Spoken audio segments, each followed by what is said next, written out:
શ્રી ગણેશાય નમઃ. જય શ્રી કૃષ્ણ મિત્રો, સ્વાગત છે તમારું. આજે આપણે જાણીશું પોષ માસથી સુદ પક્ષની પુત્રદા એકાદશી વિશે, જે સંપૂર્ણ ક્યાંય વાંચી નહીં હોય અને ક્યાંય સાંભળી નહીં હોય. તો ચાલો આપણે જાણીએ કથા.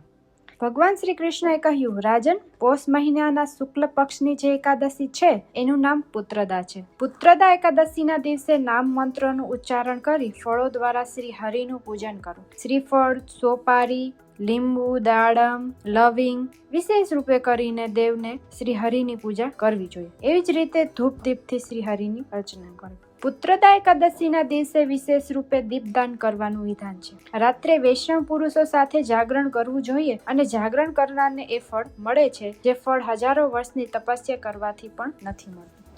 આ બધા પાપોને હરનારી ઉત્તમ તિથિ છે. સરાસર જગત સહિત સમગ્ર ત્રિલોકમાં એના કરતા કોઈ મોટી તિથિ નથી. બધી જ કામનાઓ તથા અને તિથિઓના દાતા ભગવાન નારાયણના આ તિથિના અધિષ્ઠાન છે.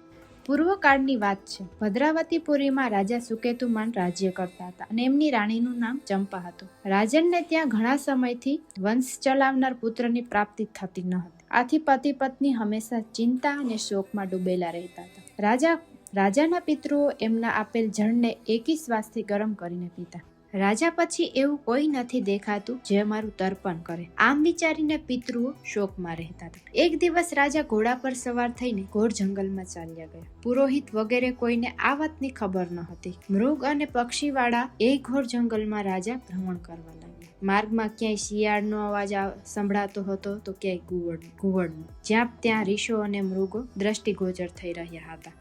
આ રીતે ફરીને રાજા વનની શોભા જોઈ રહ્યા હતા. એવામાં બપોર થઈ. રાજાને ભૂખ અને તરસ સતાવા લાગી. રાજા પાણીની શોધમાં આમ તેમ ભટકવા લાગ્યા. પુણ્યના પ્રતાપે રાજાને એક સુંદર સરોવર દેખાયું. એની નજીક મુનિઓના ઘણા આશ્રમ હતા. સૌભાગ્યશાળી નરેશે આશ્રમ તરફ જોયું. એ સમયે શુભની સૂચના આપનાર શુકનો થવા લાગ્યા. રાજાનો જમણો હાથ અને જમણું નેત્ર ફરકવા લાગ્યું. ઉત્તમ ફળની એ ખબર આપી રહ્યા હતા. સરોવરના તટ પર ઘણા મુનિઓ વેદ પાઠ કરી રહ્યા હતા.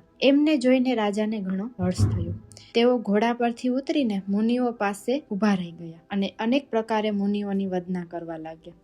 એ મુનિઓ ઉત્તમ વ્રતનું પાલન કરનારા હતા. જ્યારે રાજાએ હાથ જોડીને વારંવાર દંડવત પ્રણામ કર્યા ત્યારે મુનિઓ બોલ્યા, રાજન, અમે તમારા પર પ્રસન્ન છીએ. રાજા બોલ્યા, આપ કોણ છો? આપના નામ શું છે અને આપ શા માટે અહીં એકત્રિત થયા છો? કૃપા કરીને આ બધું મને કહો. મુનિઓ બોલ્યા, રાજન, અમે લોકો વિશ્વદેવ છીએ. અહીં સ્નાન માટે આવ્યા છીએ. મહામહિનો નજીક આવ્યો છે. આજથી પાંચમના દિવસે મહામહિનાના સ્થાનનો પ્રારંભ થઈ જશે. આજે જ પુત્રદા નામની એકાદશી છે. વ્રત કરનાર મનુષ્યોને એ પુત્ર આપે છે. રાજાએ કહ્યું, વિશ્વદેવગણ, જો આપ પ્રસન્ન હો તો મને પુત્ર આપો.